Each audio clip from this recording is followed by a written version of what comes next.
விஜய் மிகப்பெரிய சம்பளம் வாங்குறாருங்கிறது எனக்கு தெரியும்.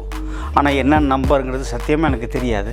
ரெண்டாவது நாத ஒரிஜினா சொன்னார், அவங்க ஏதோ ஒரு தொகை கொடுக்குறாங்க, ஏதோ பாதி கணக்கில் காட்டுறாங்க, ஒரு தொகையை கணக்கில் காட்டாமல் இருக்காங்க. அதில் நிறைய பிரச்சனைகள் இருக்கிறதுனால அவங்க கணக்கில் காட்டாத தொகைக்கு மாட்டிக்கக்கூடாதுன்றதுக்காக அவங்க சொல்லாமல் கூட இருக்கலாம்ல.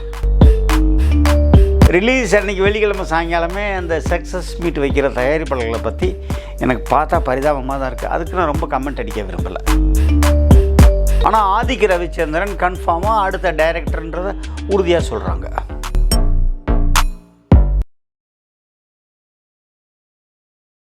சார் வணக்கம் சார். வணக்கம். சமீபத்தில் ஒரு செய்தி இல்லை வெளிப்படையாகவே வந்துருச்சு. ஏன்னா வழக்கமாக நம்ம சமூக வலைத்தளம் சொல்லுவோம், இந்த வாட்டி வெளிப்படையாகவே விஜய் கட்சி சேர்ந்த திரு ஆதவ் அர்ஜுன் அவர்கள் வந்து என்ன சொல்லியிருக்காருன்னா, விஜய் அவர்கள் வந்து 300 கோடி ரூபாய் சம்பளத்தை விட்டுட்டு வராரு அப்படின்ற மாதிரி சொல்கிறாரு. எவங்க நீங்கள் மாதிரி சும்மா சொல்லாதீங்கன்னு சொல்லும்போது இல்லை பேப்பர்லலாம் வந்திருக்கு அப்படின்றாரு. உண்மையிலேயே ஒரு நடிகருக்கு தமிழ் சினிமாவில் 300 கோடி கொடுக்கறதுக்கு சாத்தியக்கூறுகள் இருக்கா?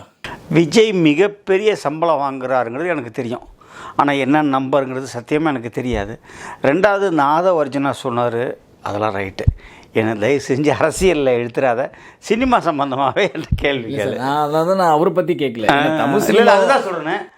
தமிழ் சினிமாவில் நல்லா அதிகமாக சம்பளம் வாங்குகிற மிகப்பெரிய நடிகர்கள் அவர் ஒருத்தர். அவர் வாங்குறாரு, ரஜினி சார் வாங்குறாரு, அஜித் வாங்குறாரு. இதெல்லாம் வந்து ஒரு பெரிய சம்பளம் வாங்கிட்டு இருக்கான்.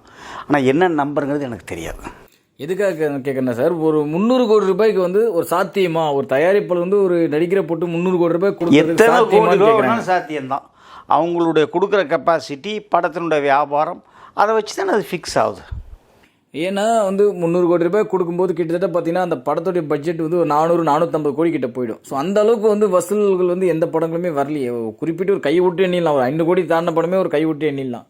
ஸோ அப்படி இருக்கும்போது எப்படி வந்து இந்த சம்பளம் கொடுக்குறாங்க அப்படின்ற ஒரு கேள்வி எழுதுல சார். இது நீ தயாரிப்பாளர்கிட்ட தான் கேட்கணும், நான் எப்படி பதில் சொல்ல முடியும் முருகா? சார் நீங்கள் இன்னும் தயாரிப்பாளர்கிட்ட கேட்கணும்னு சொல்கிறீங்க. ஆனால் பெரும்பாலும் வந்து எந்த தயாரிப்பாளர்களும் படமே எடுக்கிறது இல்லை. இப்போ இவங்க தயாரிப்பாளர் படம் எடுக்காமல் எப்படி வருஷத்துக்கு 250 படம் வருது? நான் சொல்கிறது கேளுங்க சார். இப்போ என்னென்னா முன்னணி தயாரிப்பாளர்கள் பல தயாரிப்பாளர்கள் இப்போ எடுக்கிறதுக்கு இல்லை, முன்னணி பின்னணி எல்லாம் கிடையாது. இன்றைக்கி படம் எடுத்துகிட்டு இருக்கிற தயாரிப்பாளர் தான். ஏற்கனவே படம் எடுத்த தயாரிப்பாளர் தான். அதுக்காக அதை இல்லைன்னு சொல்ல முடியாது. இன்றைக்கி வருஷத்துக்கு 250 படம் வருது, கிட்டத்தட்ட ஒரு 3 வருஷமாக. அந்த 250 படத்துக்கு 250 தயாரிப்பாளர் இருக்காங்கன்னு தானே அர்த்தம். 250 தயாரிப்பாளர்கள் இருந்தாலும் சார், நீங்கள் சொல்கிற மாதிரி வந்து இந்த அளவுக்கு சம்பளம் கொடுத்து எடுக்கக்கூடிய தயாரிப்பாளர்கள் யாருமே இல்லைல்ல. இப்போ வந்து ஒரு அப்புறம் யார் கொடுக்குறாங்க? அப்போ யார் நடிக்கிறவனா இருக்கட்டும்பா, அவங்களால கொடுக்க முடிஞ்சதுனால தான் அவங்க நடிக்கிறாங்க, அவங்க எடுக்கிறாங்க. இல்லை, இதில் இன்னொரு முக்கியமான விஷயம் என்னென்னா, எந்த நடிகருமே வந்து என்னென்னா இவங்களாவே ஒரு தயாரிப்பாளர் ரெடி பண்ணி கொண்டு வந்து இவங்களாவே சம்பளத்தை போட்டுக்கிறாங்க அப்படின்ற மாதிரி குற்றச்சாட்டு எழுதில்லை சார். தெரியாது. சொந்த பேனர் கூட எனக்கு அது கண்டிப்பாக தெரியாது. சொந்த பேனரில் படம் எடுக்கிற 2-3 பேர் தான். ஒன்று தம்பி சூர்யா எடுக்கிற 2Dயில், கமல் சார் எடுக்கிற ராஜ்கமல் ஃபிலிம்ஸ் இன்டர்நேஷ்னல்னு, தனுஷ் எடுக்கிறார் சொந்த பேனரில். இவங்க 3 பேர் சொந்தமாக எடுக்கிறாங்க. மற்றவங்கள பற்றிலாம் எனக்கு தெரியலை. அதான் சார், அந்த மற்றவர்கள் தான் சொந்தமாக பேனர் கூட எடுக்காமல் இவங்களாவே ஒரு தயாரிப்பாளரை கொண்டு வந்து இவரை தயாரிப்பாளர்னு கண்டுபிடிச்சி இவர் வந்து ஒரு தயாரிப்பாளர், இவர் வந்து எனக்கு 300 கோடி சம்பளம் தரான்னு சொல்கிறாங்க. ஆனால் எந்த தயாரிப்பாளர் வெளிப்படையாக வாய்த்தான்னு சொல்கிறது இல்லையா சார்? அவங்க அதெல்லாம் சொல்லணுன்ற அவசியம் இல்லைன்ற நான். அது அவங்க ஏதோ ஒரு தொகை கொடுக்குறாங்க, ஏதோ பாதி கணக்கில் காட்டுறாங்க, ஒரு தொகையை கணக்கில் காட்டாமல் இருக்காங்க. அதில் நிறைய பிரச்சனைகள் இருக்கிறதுனால அவங்க கணக்கில் காட்டாத தொகைக்கு மாட்டிக்கக்கூடாதுன்றதுக்காக அவங்க சொல்லாமல் கூட இருக்கலாம்ல. இல்லை சார், ஆமாம் சார், படம் விளம்பரத்துக்காக இந்த படம் இவ்வளோ வசூலாச்சு அவ்வளோ வசூலாச்சுன்றாங்க. இன்கம் டேக்ஸு ரைடு போதும் தயாரிப்பில் சம்மந்தப்பட்ட அலுவலகம் மற்றும் வீடுகளில். அப்புறம் படம் அந்த படம் எங்களுக்கு லாஸ்ன்றாங்க, நாங்கள் இவ்வளோ தான் சம்பளமே கொடுத்துருக்குன்னு கணக்கு வழக்கு எடுத்து காட்டுறாங்க. எதுக்கு வந்து இது மூலமா என்ன ப்ரூவ் பண்ண விரும்புகிறேன்? எனக்கு ஏன் நல்லா இருந்த சினிமாவை ஏன் இப்படி கொண்டு போயிட்டாங்கன்னு கேட்குறேன். அது திரும்பவும் சொல்கிற தயாரிப்பாளர்கிட்ட தான் கேட்கணும். எனக்கு கண்டிப்பாக என்கிட்ட பதில் இல்லை சார். இப்போ நீங்கள் ஒரு திரையரங்கு உரிமையாளராக இருக்கீங்க, நீங்கள் அன்றைக்கும் கணக்கு கரெக்டாக வச்சுருக்கீங்க, இன்றைக்கும் நீங்கள் உங்கள் தேட்டரோட கணக்கு கரெக்டாக தான் வச்சுருப்பீங்க. ஆமாம். எங்கேயாச்சும் ₹1 மிஸ் பண்ணுவீங்களா? நீங்கள் பண்ணவே மாட்டேன். உங்கள் தொழிலில் நீங்கள் கரெக்டாக இருக்கீங்களே, அதே தானே அவரும் தயார் பண்ணுறது அவங்க தொழில் தானே. நீ தயவு செஞ்சு கேட்கணும், எனக்கு தெரியாது சார். இப்போ உங்கள் தேட்டரில் வந்து படம் போட்டிருப்பீங்க, அந்த படம் உங்கள் தேட்டரில் ஓடியே இருக்காது சரியாகவே. ஆனால் அந்த தயாரிப்பாளர் பார்த்தீங்கன்னா இஷ்டத்துக்கும் வந்து நாள்களில் ஒரு கணக்கு போட்டுருப்பாரு, வசூல் இவ்வளோ ஆச்சு அவ்வளோ ஆச்சுன்ட்டு. நம்ம தேட்டரில் இந்த படம், நம்ம தேட்டர் மட்டும் இல்லை, எந்த தேட்டருமே இந்த படம் ஓடியான இவங்களுக்கு வசூல் மட்டும் எங்கேருந்து வருது நீங்கள் யோசிப்பீங்களா? யோசிக்க மாட்டேன். கண்டிப்பாக யோசிப்பேன். இதை பற்றி நான் நிறைய பேட்டியில் சொல்லிட்டேன், திரும்பவும் அதை நான் ரிப்பீட் பண்ண விரும்பலை. ரிலீஸ் அன்றைக்கி வெள்ளிக்கிழமை சாயங்காலமே அந்த சக்ஸஸ் மீட் வைக்கிற தயாரிப்பாளர்களை பற்றி எனக்கு பார்த்தா பரிதாபமாக தான் இருக்குது. அதுக்கு நான் ரொம்ப கமெண்ட் அடிக்க விரும்பலை. சமீபத்தில் வெளியான படங்கள் சார், இப்போ நீங்களே சொல்லியிருந்தீங்க இந்த வருடம் வந்து ஒரு 6 படம் தான் வந்து எல்லாருக்குமே லாபகரமான படமாக அமைந்ததுன்னு சொன்னீங்க. அதுக்கப்புறமே ஒரு கிட்டத்தட்ட 30, 40, 50 படங்கள் கிட்ட வெளியாகிச்சு. என்ன ஸ்டேட்டஸ் சார் அதெல்லாம்? உள்ள இந்த மார்கன் படம் பரவாயில்ல, ஒரு 5 கோடி ரூபா தமிழ்நாடு அளவில் ஷேர் வரும். இந்த பிஹெச்கேங்கிற படம் பரவாயில்ல, ஒரு 3 ரூபா 3.5 ரூபா ஷேர் வரும். பாக்கி இந்த ஜுராசிக் வேர்ல்டுன்ற இங்கிலீஷ் படம் ஆக்சுவலாக வசூல் நல்லாயிருக்கு. பாக்கி எந்த படங்களும் ஒரு பேர் சொல்கிற மாதிரி எனக்கு தெரிஞ்ச மாதிரி ஒன்றும் எனக்கு படலை. ஏன்னா இப்போ வந்து பார்த்தீங்கன்னா கிட்டத்தட்ட 6 மாதங்கள் முடிஞ்சு 7வது மாதம் போயிட்டுருக்கு. ஒரு 160 படமும் இன்னும் சம்திங் ரிலீஸ் ஆகிருக்கு. Yes, correct. ஆனால் மொத்தமே வந்து ஒரு 6 படம் தான் வெற்றி அடைஞ்சிருக்கு. எப்படி இந்த திரையரங்கு மேலே சமாளிக்கிறாங்க இந்த விஷயத்தில்? ரொம்ப கஷ்டப்படுறோம், அதை வெளியில் சொல்ல முடியல தம்பி. உண்மை அதுதான்.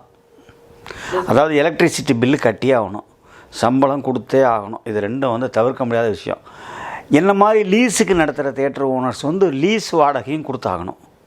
ப்ளஸ் வந்து சாதாரண அந்த மெயின்டெனன்ஸ் சார்ஜஸ், அந்த செலவுகள், இப்போ நம்ம க்ளீனிங் சார்ஜஸ்ஸு, இப்போ அந்த இதெல்லாம் உள்ளதெல்லாம் அதெல்லாம் பண்ணி தான் ஆகணும். இது ஒரு மாதிரி கட்டுப்படி ஆக மாட்டேங்குது. ரொம்ப பெரிய ஒரு பாதாளத்தை நோக்கி தான் போய்கிட்டு இருக்கு. இல்லை சார், எதுக்காக கேட்குன்னா, ஏன்னா பல திரையரங்குகள்லாம் வந்து மூடிடுறாங்க. இந்த மாதிரி சமாளிக்க முடியல, அன்றைக்கி இருந்த வியாபாரம் வேறு, இன்றைக்கி இருக்கிற வியாபாரம் சமாளிக்க முடியல. சில பேர் வந்து கல்யாண மண்டபம் வைக்கிறாங்க, சில பேர் வந்து மூடி அப்படியே நிறைய திரையரங்கு நிறைய ஊர்கள் அப்படியே தான் கம்ப்ளீட்டாக இடிச்சிட்டு பிளாட்டெல்லாம் போட்டு வித்துடுறாங்களே. உங்களுக்கே தெரியும், சென்னையில் உதயம் திரையரங்கு கூட எப்பேற்பட்ட திரையரங்கு அதை கூட இடிச்சிட்டாங்க. ஸோ இது வந்து ஒரு சரிவை நோக்கி தானே சார் நகருது இப்போ. எஸ். இப்போ இதுக்கெல்லாம் எந்த முடிவும் எடுக்க முடியாது உங்களால், யாராலையும் எடுக்க முடியாது. அதாவது ஒரு நாடகம்னு ஒரு கலை இருந்தது, சினிமா வந்து அந்த நாடகத்தை அழிச்சுது. அந்த டிவி தொலைக்காட்சிங்கிற ஒரு விஷயம் வந்து சினிமாவை அழிச்சுது. இப்போ செல்ஃபோனுங்கிற ஒரு விஷயம் வந்து தொலைக்காட்சியும் அழிச்சிக்கிட்டு இருக்குது. இது சயின்டிஃபிக் டெவலப்மெண்ட்டு, இதை யாரும் வெற்றி கொள்ள முடியாது. இல்லை சார், எந்த டெவலப்மெண்ட்டு வந்தாலும் மக்கள் தேட்டருக்கு வந்து இன்னமும் பார்த்துட்டு தானே சார் இருக்காங்க. முழுசாக ரொம்ப அதிக அளவில் பார்க்குறது இல்லையா. அவங்க அந்த மக்களுடைய டேர்ன் அவுட் ரொம்ப குறைஞ்சி போச்சு. பார்வையாளர்களுடைய எண்ணிக்கை அட் ப்ரெசண்ட் இன்றைக்கி பார்த்தீங்கன்னா 16% சரிஞ்சிருக்கு. நீங்கள் சரிஞ்சால் கூட சார், இப்போது 20-30 வருஷத்துக்கு முன்னாடி நம்ம தமிழ்நாட்டில் கிட்டத்தட்ட 3000 அன்றைக்கி வேறு எந்த விதமான பொழுதுபோக்குமே இல்லாமல் இருந்த காலகட்டம். அதான் 3000 ஸ்க்ரீன் கிட்டே இருந்தது. ஆனால் இன்றைக்கி வந்து பார்த்தீங்கன்னா ஒரு 1100 ஸ்க்ரீன் தான் இருக்குது. ஸோ அந்த சரிவை பேஸ் பண்ணால் கூட இந்த திரையரங்குகளோட சரிவும் பேஸ் ஆகிருக்குல்ல சார். அது உண்மைதான், அதுதான் நாங்களும் சொல்கிறோம். இப்போ நல்ல லாபமாக இருக்குன்னா 3000 தேட்டர் இருந்த இடத்துல இப்போ 4000 தேட்டரில் இருக்கணும். 3000 தேட்டர் இருந்த இடத்துல இப்போ 1000 தேட்டர் ஆகிருக்குன்னா சரிவு தானே சந்திச்சிருக்குன்னு அர்த்தம்.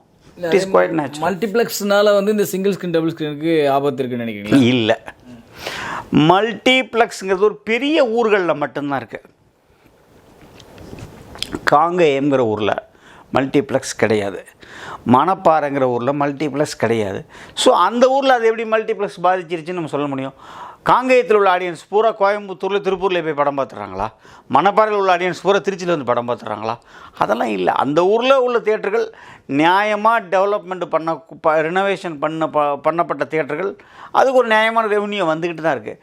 பட் அதை தாண்டி செலவுகள் அதிகமாகிட்டுருக்கு. சம்பள செலவு அதிகமாகுது, கரண்ட்டு பில் அதிகமாக வருது.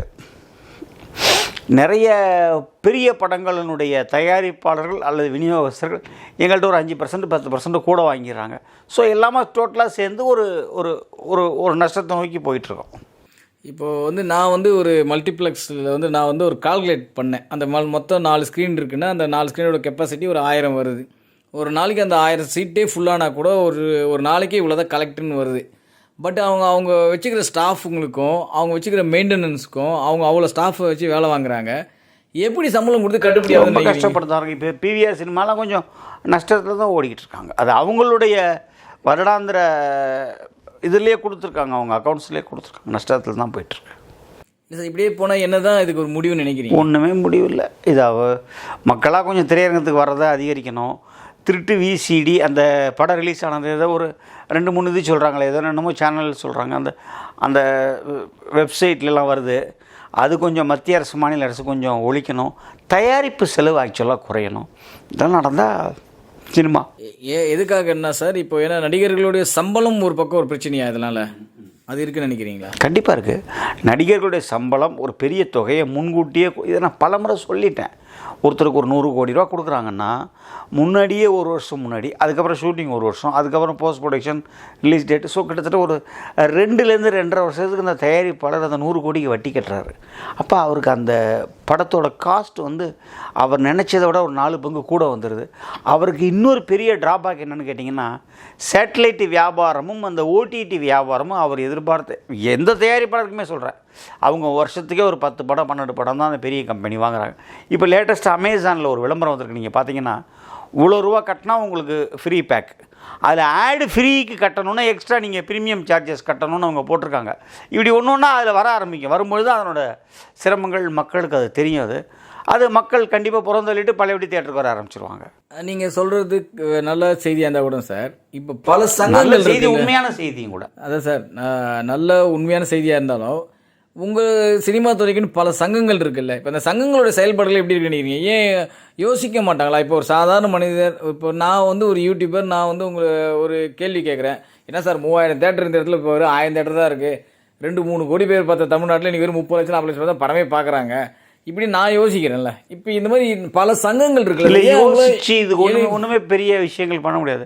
இப்போ நம்மளுக்கு நம்ம தியேட்டர் நடத்துகிறோம்னா இப்போ தியேட்டர்களுக்கு உண்டான சலுகைகளை அரசாங்கத்திட்ட கேட்டு பெற முடியும்.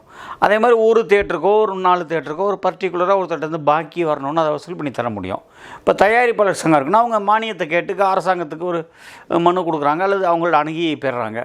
இப்போ இந்த ஒரு ஷூட்டிங் ஒரு 4 இடத்துல எடுக்கணும்னு சொன்னால் அதுக்கு ஒரே இடத்துல பர்மிஷன் கொடுங்க, சிங்கிள் விண்டோ சிஸ்டம் அப்படின்ற மாதிரி அவங்க அரசாங்கத்தை கேட்குறாங்க. அந்த மாதிரி விஷயங்கள் தான் பண்ண முடியும். இது வந்து தொழில் ட்ரேடு, இதில் வேறு எந்த விதமான கட்டுப்பாடுகளும் பண பாதுகாப்பு மட்டும்தான் இதில் பண்ண முடியும். சரி சார், அஜித் அவர்கள் வந்து கடந்த இன்டர்வியூன்னு சொல்லியிருந்தீங்க, நமக்கு தெரிஞ்சு வந்து இவர் கூட தான் படம் பண்ண போகிறாரு, வாய்ப்புகள் இருக்குன்ட்டு. அதுக்கு சாத்தியக்கூறுகள் என்ன நடந்திருக்கா சார்? இது வரைக்கும் எனக்கு எந்த விதமான தகவலும் வரல. ஆனால் ஆதிக்க ரவிச்சந்திரன் கன்ஃபார்மாக அடுத்த டைரக்டர்ன்றதை உறுதியாக சொல்கிறாங்க. சார், ரஜினிகாந்த் அவர்கள் வந்து ஒரு செய்தி இப்போ நானே படித்தேன், என்னென்னா தெலுங்கு திரையிலேருந்து ஒரு இயக்குனரும் மலையாள திரையிலேருந்து ஒரு இயக்குனரோட கதை கேட்டு அதை ஓகே பண்ணியிருப்பதாக ஒரு செய்தி வந்திருக்கு. இது நீங்கள் கேள்விப்பட்டீங்களா? இல்லை, நான் கேள்விப்படல, எனக்கு அது சத்தியமாக தெரியாது. சார், இந்த வரப்போகின்ற 6 மாதங்கள் எப்படி இருக்குன்னு நினைக்கிறீங்க? இன்னும் பார்க்கலாம், படங்கள் வரணும், வந்தால் தான் என்னன்னு தெரியும். Thank you very much sir, thank you, நன்றி. இது போல பல வீடியோக்களை கண்டு மகிழ எங்களது ரீசன்ட் வாய்ஸ் சேனலை மறக்காம சப்ஸ்கிரைப் பண்ணுங்க.